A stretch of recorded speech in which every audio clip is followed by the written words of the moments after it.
Et maintenant, le petit clou du spectacle, quelque chose que très peu d'organisateurs de webinars font. Et pourquoi ils ne le font pas, c'est par manque d'organisation. Souvent parce qu'ils ne savent pas de quoi ils vont parler sur le webinar, avant la veille du webinar ou le jour même, et donc du coup pas le temps d'avoir préparé ça. Donc si vous préparez correctement votre webinar, si vous suivez mes conseils, vous allez pouvoir le faire et ça va vous permettre de faire grimper mais considérablement le nombre de personnes qui participent à un webinar. C'est-à-dire que même si vous ne faisiez rien d'autre, même si vous ne faisiez pas de rappel, vous annonciez limite pas la date du webinar, le simple fait de faire cette étape que je vais vous donner va faire passer peut-être de 30 à 50% votre nombre de personnes qui seront présentes au webinar et qui vont suivre jusqu'à la fin. Pourquoi? Parce que là, vous allez leur donner quelque chose qui va vraiment les mettre en appétit par rapport à ce webinar et qui va faire que ça devient insensé de ne pas assister, de ne pas être présent. Donc, je vais vous l'afficher là. Je vais vous donner un exemple. J'ai un exemple sous la main, là, un livre PDF, je vais vous donner. Donc, qu'est-ce qu'on va faire? Comme je vous disais précédemment dans le process, on va donner aux gens qui s'inscrivent au webinar un livret PDF. Pourquoi PDF et pas un autre format? Parce que si vous faites un document Word, c'est la catastrophe. Ça va s'afficher différemment chez chaque personne, selon son PC, sa version, etc. Si vous faites un livret PDF, ça peut s'ouvrir sur quasiment n'importe quelle tablette, téléphone, ordinateur, Macintosh, je ne sais pas les vrais ordinateurs, sur n'importe quelle plateforme, ça aura la même tête, et s'il l'imprime, ça aura la même tête aussi. Donc, je leur donne un livret, et je vais vous montrer un exemple concret. Quand quelqu'un s'inscrivait à ma conférence 7 étapes pour séduire le client, je lui envoyais ce livret. Donc ça, c'est la toute première version du livret, mais ça remplit bien les critères de ce que je veux vous expliquer aujourd'hui. Donc, hop là. Voilà, donc ça, c'est la première page. Séduire le client, multiplier vos ventes, équiper votre livre d'affaires, fidéliser votre client et devenir le héros de votre marché. C'est la promesse de la présentation. Alors, à noter que la présentation s'appelle 7 étapes pour séduire le client, mais que ici, je mets séduire le client et je répète plusieurs fois l'expression séduire le client plus tard, qui est le nom du produit vendu. Donc, on parlera tout à l'heure dans un prochain module, on parlera de comment structurer votre contenu. Mais ce que j'aime beaucoup à faire, si vous pouvez le faire, c'est d'avoir un nom de produit qui soit la promesse. Donc, typiquement, l'idée, c'est que quelqu'un puisse dire « Oui, je veux séduire le client. Oui, je veux séduire mes clients. » Si quelqu'un peut dire ça, alors j'ai fait un bon boulot parce que j'arrive à lui vendre l'idée principale et en même temps, ça lui vend le produit. Donc, ici, ce que je veux surtout vous montrer, c'est que j'ai une couverture. Dans mes livrets, je mets toujours une couverture, si possible une table des matières, si possible une pagination, si possible une page à propos. Autrement dit, même un livret de quelques pages, là il n'en compte que 20, même un livret de quelques pages va avoir tous les éléments d'un vrai bouquin. Ça lui donne plus de valeur et ça donne davantage envie de l'imprimer, ce que je vous recommande de faire. Le modèle utilisé ici pour générer ce document, vous allez être épaté par la prouesse de graphisme que j'ai utilisé. Eh bien, c'est un modèle par défaut de Microsoft Word. J'ai fait créer un nouveau. Il m'a demandé quel type de modèle vous avez. Je dis un rapport et il m'a proposé ce joli modèle avec des petits barres bleues sur la page de couverture, une petite barre bleue en filigrane sur toutes les autres pages, ainsi de suite, ainsi de suite. Donc, dans votre éditeur de texte ou traitement de texte, il y a déjà des modèles par défaut que vous pouvez utiliser pour créer votre livret. Ma page de garde. Ce livret vous a été remis en complément de la formation vidéo Séduire le client. Il vous est personnel et ne peut pas être distribué. Utilisé pour votre prise de notes lors de la formation. Visitez mon site et si c'est un lien vers mon site, une page de capture, pour avoir des conseils concrets de marketing pour développer votre entreprise. J'ai un peu modifié ça sur mes versions plus récentes.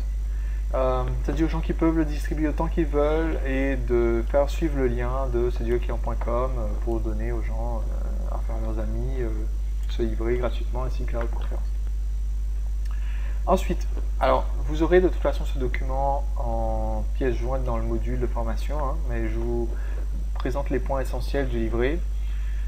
Je leur explique pourquoi ils ont eu le livret, que ça vient en complément à la conférence. Pourquoi je dis ça dès le début? Parce que c'est important de les préparer au fait, comme c'est un complément à la conférence, il y a peut-être des espaces vides dedans. Donc Pour quelqu'un qui tombe sur le livret ou à qui on envoie le livret par mail, il faut qu'ils comprennent pourquoi il y a autant d'espace en blanc. Donc je leur explique ce qu'ils vont apprendre. Donc à partir d'exemples issus de ma propre entreprise, celle de mes clients, leur positionnement, choix du segment de marché, leur message marketing. Ils vont découvrir une stratégie marketing qui obtient 5000% de retour, comment fixer les prix, attirer l'attention des médias, fidéliser les clients. Donc pour tout ceci, il suffit d'être à l'heure au début de la conférence, d'écouter avec attention. Comment utiliser le livret, ça suit l'ordre de la conférence. On recommande d'imprimer le livret et de suivre la conférence en prenant des notes au fur et à mesure. Alors une chose importante, mon livret n'est pas qu'une série de pages de notes, ce serait complètement inutile. Mais mon livret, effectivement, des trous qu'on va voir dans un instant. Maintenant, il suit l'ordre de la conférence, parce que sinon, ça sera un casse-tête de dire allez page 3, allez page 8, allez page 17. Comment est-ce que mon livret peut suivre l'ordre de ma conférence? Et bien pour ça, il faut que j'ai déjà prévu, planifié mon plan de conférence. Et donc la création de ce livret me permet de savoir ce que je vais dire dans ma conférence. Donc je crée mon PowerPoint et mon livret à peu près en même temps. Certaines personnes préféreront créer le livret d'abord et ensuite faire le PowerPoint à partir de ce qu'elles ont structuré dans le livret. D'autres personnes, c'est mon cas, préféreront faire une carte mentale, un peu comme je fais ici, là, de ce qui doit être dans la formation. Et ensuite, à partir de la carte mentale, faire un PowerPoint, donc dire bon, chaque point ici est une partie, une grande partie. Chaque point ici est une page. Et sur une page, j'ai ça, ça, ça, ça. Et voilà, c'est des listes à puces. Et ensuite, une fois que j'ai fait tout mon PowerPoint, je vais dire, bon, maintenant, je fais un livret à partir de ça. Quelles sont les notes importantes que je veux qu'ils prennent? Mais mon livret ne contient pas tout ce qui va être dit. Il ne contient pas tout le PowerPoint, sinon il serait interminable. Autre point important, je dis aux gens avant la conférence d'imprimer le livret. Je dis aux gens dans le livret d'imprimer le livret. Je dis aux gens par mail, imprimer le livret. Maintenant, une fois que la conférence a commencé, je ne fais plus référence au livret PDF. Pourquoi? Parce que je vais avoir un certain nombre de connectés qui assistent à la conférence et qui n'ont aucune idée de ce qu'est le livret en question. J'ai eu beau l'envoyer par mail, donner sur la page de capture, assister dessus pendant une semaine, ils ne savent pas ce que c'est. Ou alors, ils l'ont eu de justesse 2 minutes avant de se connecter et maintenant, ça les embête parce que je dis de prendre des notes, c'est un fichier PDF, on ne peut pas prendre des notes dedans, blablabla. Donc, pour éviter d'être embêté, je ne parle pas du livret une fois que les gens sont en ligne. Parce que s'ils sont en ligne, soit ils l'ont sous la main et c'est bon, soit ils l'ont pas sous la main et ça sera une galère de tous les diables d'envoyer ces gens-là, récupérer le fichier, l'imprimer, etc., etc. Donc, le livret, je le fournis notamment dans le cadre d'une conférence de vente, pas nécessairement dans le cas où je fais un webinaire de formation. Si je fais un webinaire de formation, ça me suffit que les gens soient connectés, qu'ils suivent mes explications et qu'ils prennent des notes. Par contre, sur un webinaire de vente, en fait, le livret, il a une double fonction. Premièrement, j'aime bien que les gens prennent des notes pendant un webinaire de vente, ça augmente la valeur perçue du webinaire et donc la réciprocité, c'est-à-dire l'envie de me rendre quelque chose en retour en achetant mon produit. Par contre, le vrai but caché de ce livret, le vrai but derrière, est de leur donner envie d'être là jour J. C'est ça le vrai but du livret. C'est pas réellement de leur permettre de prendre des notes, blablabla. C'est juste que je veux qu'à cause du livret, ils aient une idée de ce dont je vais parler et que cette idée soit suffisamment précise et intéressante pour qu'ils aient envie de venir. Donc, dans le livret, je mets ce qu'il y a de plus sexy de mon contenu et je mets des notes à la place des éléments. Donc, ce secret est un des b.a.-ba du marketing, très peu d'entrepreneurs le font. Il vous donnera une source infinie de stratégies marketing prêtes à l'emploi et dont l'efficacité est prouvée encore et encore. Il s'agit tout simplement de blanc à remplir. Une stratégie qui rapporte 100 € pour 2 € investis. Un restaurant de la boule qui réalise un retour sur investissement de 5000%. Ça s'applique aussi à votre entreprise. Étape 1, repérer le point de blanc à remplir. Étape 2, fournir blanc à remplir. Étape 3, pour améliorer cette stratégie et pour construire un véritable avantage concurrentiel, il faut blanc à remplir. Donc, je donne ici en fait toute la structure, mais je mets des trous. Donc ici, si j'aurais pu mettre repérer un point d'attente et puis ensuite mettre la description de ce que c'est qu'un point d'attente dans un process marketing. Mais si je fais ça, ils vont faire leur propre interprétation de ce qu'ils pensent être un point d'attente. Ils vont passer à la suite, je vais dire fournir ceci, cela, et donc ils auront moins envie, mes lecteurs, d'assister à la conférence parce qu'ils vont se faire d'eux-mêmes une interprétation dans leur tête de ce qu'à leur avis j'ai voulu dire. Et donc ils vont dire ouais bon bah, je comprends le truc global, ouais voilà, bon c'est intéressant, ouais. Et ils ne seront pas là le jour J. Donc ici, si vous achetez au hasard, vous avez une chance de réussir. Vous allez voir que en fait, je ne mets pas de blanc à des endroits où ça pourrait être comment dire, creux, vide. C'est-à-dire, je pourrais mettre des blancs partout et dire, si vous agissez au hasard, vous avez une chance de blanc. Mais votre entreprise peut à tout moment s'écrouler comme un château de blanc. Ça ne donne pas envie particulièrement de remplir les cases. Alors que quand je promets quelque chose et que je laisse le blanc juste après, c'est beaucoup plus puissant. La seule façon fiable de construire une entreprise durable et pérenne est d'établir blanc. Tout contact client est blanc. D'accord? Donc, chaque contact client doit inclure un et un seul blanc. Et là, j'ai mis en relief. Voilà. Ici, en fait, ce livret contient des vides un peu partout.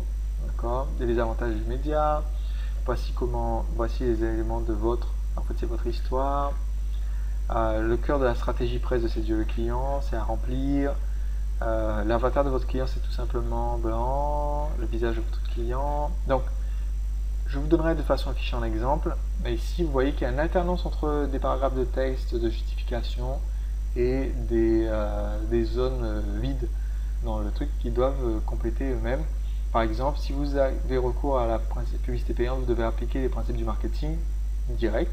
Et ici, je leur laisse attendre la conférence pour trouver. Donc ça multiplie le nombre de gens qui sont présents le jour J. Après, je rajoute une ou deux pages de prise de notes, en général juste une. Je ne m'embête pas, parce que s'ils ont vraiment besoin de prise de notes supplémentaires, ils auront du papier chez eux, donc je ne me fais pas trop de soucis là-dessus.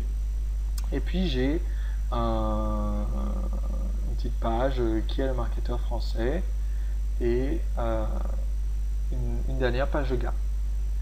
Donc, je rappelle, le but de mon livret, c'est juste de donner envie aux gens de venir le jour J sur la conférence. Je vous mettrai en lien avec ce module le livret et je vais vous donner aussi le lien pour voir la promotion, c'est-à-dire la page d'inscription pour la même conférence. D'ailleurs, du coup, vous allez voir les deux joints. Donc, peut-être que ça aura évolué d'ici là, peut-être que le livret sera plus le même que celui que vous avez en pièce jointe, comme ça vous aurez deux versions, pourquoi pas. Peut-être que la conférence aura changé et du coup que le livret que je vais vous donner là en exemple sera plus exactement en concordance avec la conférence, mais comme ça vous allez avoir l'idée, vous allez avoir des exemples concrets que vous allez pouvoir réutiliser.